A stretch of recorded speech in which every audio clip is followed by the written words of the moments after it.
From the Mad Hatter release, that's Jason Bonham Band with Change of a Season. And kicking off the Classic Metal Show tonight, we heard Badlands with The Streets Cry Freedom. Wonder what both those songs have in common? Well, I'm going to tell you. I'm dedicating both of those songs to my returning partner, Chris Aiken. Welcome back to the Classic Metal Show, Chris. Well, am I back or am I just a guest now? No. Apparently I quit the show again. No, you're back, but I was wondering right off the top if you knew what the significance of both of those songs were. Well, I know that I love Badlands, so I was going with that, but I have no idea what Change of the Season. Well, I'm going to say the Badlands is dedicated to the people who still believe in freedom in this country and are fighting this Obama administration and their insane quest to legislate guns in this country. Bullets are literally on the counter and ready. So the streets cry freedom. Amen. And in the recent loss of your father and, you know, the changes in your life lately, I thought Change of a Season would be a good song to welcome you back to the show. Well, that works. It's definitely been a a rough couple of weeks. Sure. But, you know, all back. I'm here. So that's my little tribute to you here on the show. Well, thanks. Let me just say it right now, right off the top, so we don't have to do this 900 times during the show.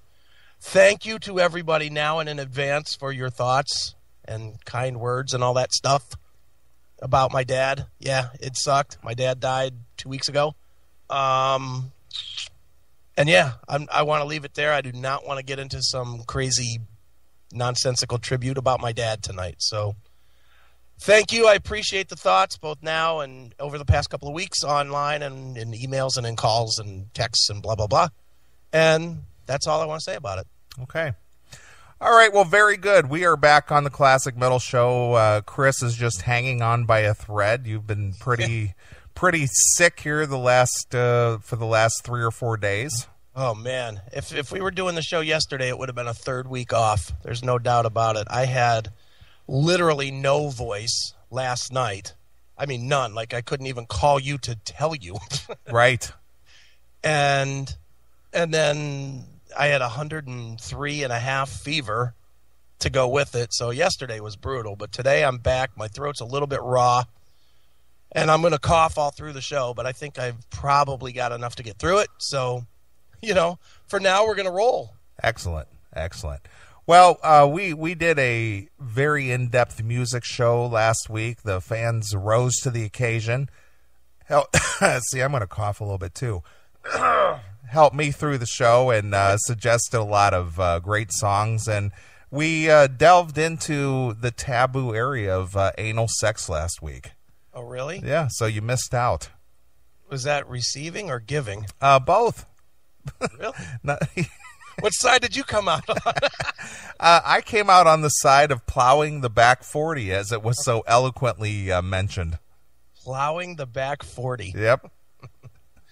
The only problem I have with plowing of a back 40 is all the stalks that you'd have to work your way through. So, yes, it was an interesting show, but kind of fun and just kind of a laid-back show last week. But we're ready to get back to some of the nutty energy that usually takes over the Classic Metal Show when you and I are doing the show together. Well, to veer back to the nutty energy of last week, I know I saw some great photos. What were those, stills taken in the chat room or something that I got to see? Holy cow, talk about coming home from a really bad, rough day and then getting those to cheer me up. Wow. Holy smokes. Unsolicited. That made for a great Sunday morning after a rough Saturday at doing a eulogy. Look at Nathan from Kentucky. Anal sex and flicking the bean. Very interesting last week. Damn it, I missed. You did. Absolutely. I should have showed up. Well, anyway, regardless of last week's show, you are back. You did not leave the show again. You did not retire. You did not quit. No, I have no wife to make me quit. I mean, no reason to quit. Well, speaking of that, and I'm already going to veer off a topic here. All right. I rather enjoyed your post on the Facebook that you posted on Thursday. Okay. I posted about being sick and not having a wife there to take care of you, but you would rather be sick and happy than healthy and sad.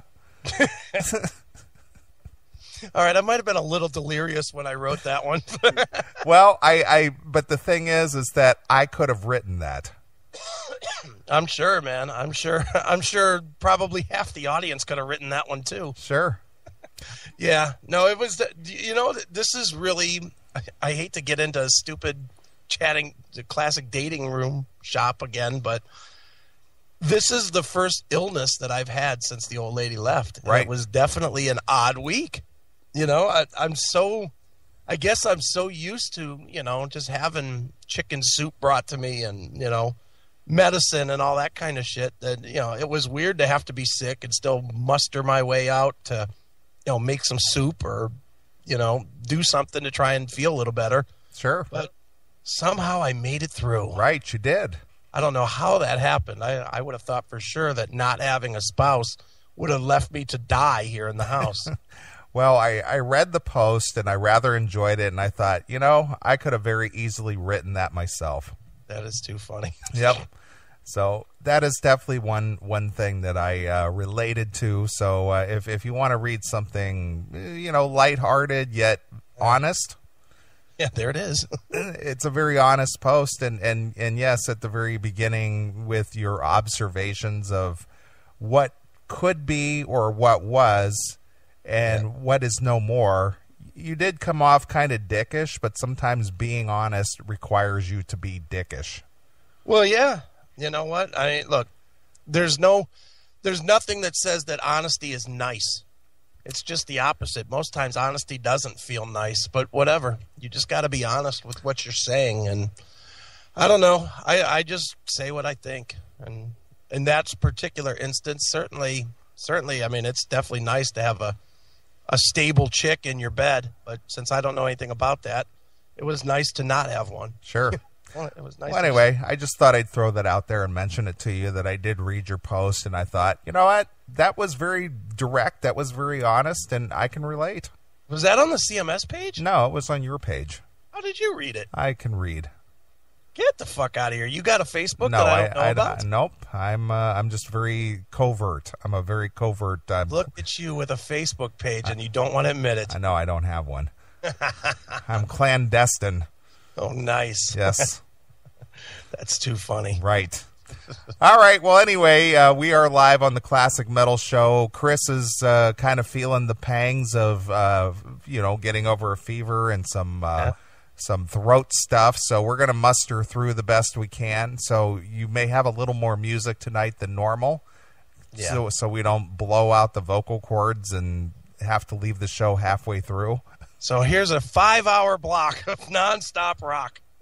So anyway, we don't really have any guests tonight. We were supposed to potentially have Biff Byford of Saxon on tonight, and potentially Rex Brown, formerly of Pantera, on tonight, but neither one of those interviews came to fruition. Nope. Neither one is happening this week. Rex, I know we're rescheduling for next week. But, with me even not even being sure up until, an hour ago that I was doing the show, it didn't seem like we wanted to keep that plan. So we will do that. And we will do at least for sure Rex and probably both next week. Right. Look at Nathan from Kentucky. Neeley has a fake Facebook. Wendell N. Ellie. That's too funny. Well, anyway, Chris, I don't want to blow it all out here in the first segment. I'm good right now. Right now, he says. Right now, I'm good. Did you see the thing about doing Ron Keel's show? Yes, I did. You somehow. Now, did you record that show just prior to the sickness, or was it just coming on, or what? Literally, Ron asked me to do it on Monday. That, of course, I'm talking about the Ron's radio show, The Streets of Rock and Roll. Right. Ron is out on the boat right now. He's out on the Monsters of Rock cruise. Right. You and I were supposed to be on, but sure. aren't. So Ron reached out and asked if I would be interested in hosting his show for a week. So I was like, yeah, that would be cool. So he asked me on Monday, and you know how I am. It's like the first thing I did Tuesday morning was get up and record it. And, I recorded it and I sent it to him, and I guess he really dug it. He sent me a real nice email saying about, I captured his vibe and blah, blah, blah, which was nice. But, it was cool. It was cool and it was different. I'll tell you one thing, though. I don't want to do that kind of radio. Look at you stealing my friends again. Who, me? Yeah. No, who else you got famous? I'll steal them all. Stealing my friend Ron Keel. I stole Ron Keel now. I stole Don Dokken. Who else can I steal from you? Ron played one of my classic metal show nights out at the Revolution way back in, was it like 99 or 2000 when he was still doing the Iron Horse thing. Well, if I was your friend, then he would have done a Keel reunion. Right. Because I've stolen your friend now. Right. Because I was one of the first radio shows in the country to promote the Iron Horse thing. Yeah, I do remember it. You don't want to turn me onto it. Right. Now, Nice. Ron's a really nice cat, man. He's a good dude, and I don't know. Do you still get to talk to him very often? Not often. I know that you helped him quite a bit with the Streets of Rock and Roll and understand how to get it syndicated and put together and all that when he first started it. Absolutely, and boy, he's taken the internet syndication to heart. Have you seen how many stations he has? Yeah, he's like the Hairball John of internet radio. He really is, man. Talk about he takes 1 hour a week and he turns that out to like 35 stations or whatever. I'm Sure. like, holy smokes. Yeah, 1 hour. That doesn't really take much to fill up an hour. No, but you know what, dude? Doing that kind of radio is hard. Sure it is. I've spent more time dicking around with it than I would ever do with our show, just because it's hard to say something interesting and fun in about 3 minutes. Right. It's hard to get somewhere with it. So Quick sound bites.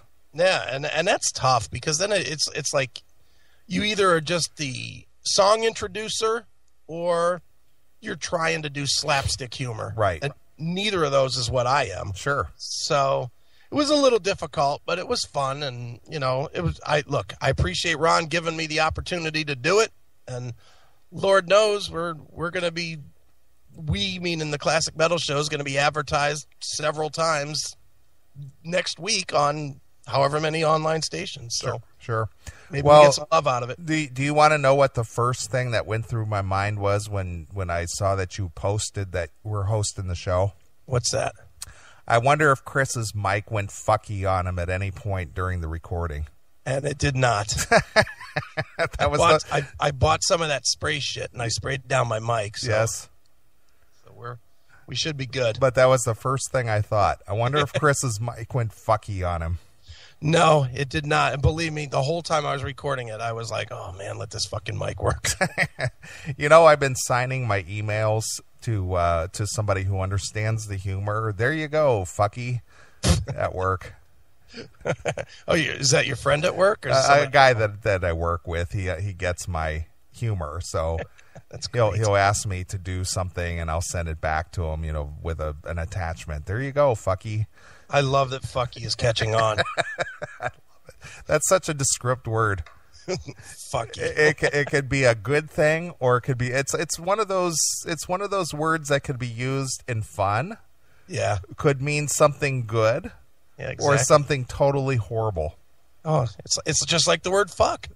Well, yeah, true. You could say, she was a good fuck. Right? Or you could say, fuck you, you fucking fuck. Right. And believe me, they mean two different things. Right. So, so I've used that at work a few times. Nice. There you go, fucky. Here you go, fucky. Right. All right, dude. Well, I'm ready to jump into some tunage. So if you are listening to the Classic Metal Show live, see, I got the frog in the throat. When I spread this through the mic? It must have been. Jesus. But, if you're listening to the Classic Metal Show live, you can send us an email, request@theclassicmetalshow.com. Request@theclassicmetalshow.com. But better yet, why don't you jump in the chat room, chatandkill.com. That's where Chris and I are hanging out, and that's the way you can get a hold of me and Send me a private message if there's something you'd like to hear. And, since we're going to probably play a little more music than normal tonight just to save our voices, we're going to hear some more tunage. So tonight would be a good time to do that. So getting into some music. Yeah. Our friend, the Demon, she sent in an email request. All right. Some old Paul Di'Anno Iron Maiden. That is workable. Oh, did you see Clive Burr died? I did, man. Yeah, passed away, sucks. 56 years old. Boy, he was young, huh? Yeah, he let's see, if he's 56 now. Yeah. Let's see, that's 50. So I was 1987, 9. Boy, he was like in his teens in Iron Maiden. Yeah, he was young. Hard to believe, though. Yeah, what he die of, MS? MS, yeah. That sucks. It does. That definitely blows. So I guess sort of in a way to commemorate Clive Burr, she wanted to hear some early Maiden. I'm in for that. Murder in the Rue Morgue. Great. That's pleasant for the death of Clive Burr. Yeah. So why not? I'm up for some Maiden, any kind of Maiden. Always. But as we said a few weeks ago, that Bruce Dickinson just ruined that band. He really did. I definitely did. I hate that guy. Yeah, that guy fucking sucks. Yeah. Bring back Di'Anno. Yeah, really, man. And let's have Blaze Bayley opening the shows. Sure. Damn straight. Nice. All right, let's jump into some Iron Maiden. Get a few requests in if you'd like. Jump in the chat room, chatandkill.com. And wait a minute, stop. They're talking about how cold it is in Canada. Okay. An Angel of Death in the chat room. The country's cold, but the pussy is nice and warm. How would they know that? Angel of Death is stating that. And I think she is. She's saying that. She said that. Wow. And I think if from the photos I've seen, she would know. I would say she would be correct. If that came from her. If that came from her, there's steam coming out of her drawers. Holy fuck. Nice. Oh, that's right. None of the pictures I have any drawers. She's just too good to us. She's my princess. She's my queen. She's too good to us. Will you marry me, please? That's some serious shit when you're proposing marriage. That, believe me, that's one that I'm willing to go back to prison over. Nice. I really would be willing to go back to prison as long as I get that first month of marital fucking. Yeah, conjugal visits prior to being locked up forever. Boy, oh boy, would there be scabs on the side of her pussy walls. I would rub that shit raw. That's not even appetizing to think about. I don't care if it's appetizing or not. She'd have to find a way to fucking finger bang Band-Aids up on the sides. 'Cause I would rub that shit so fucking raw. Nice. Holy fuck. Wow. All right. Well, we will be back. We're going to play a few tunes. Throat coat. Yeah, really. And we'll be back. So here's Paul Di'Anno, Iron Maiden, for the Demon. Rest in peace, Clive Burr. It's Murders in the Rue Morgue, exclusively here on your classic metal show.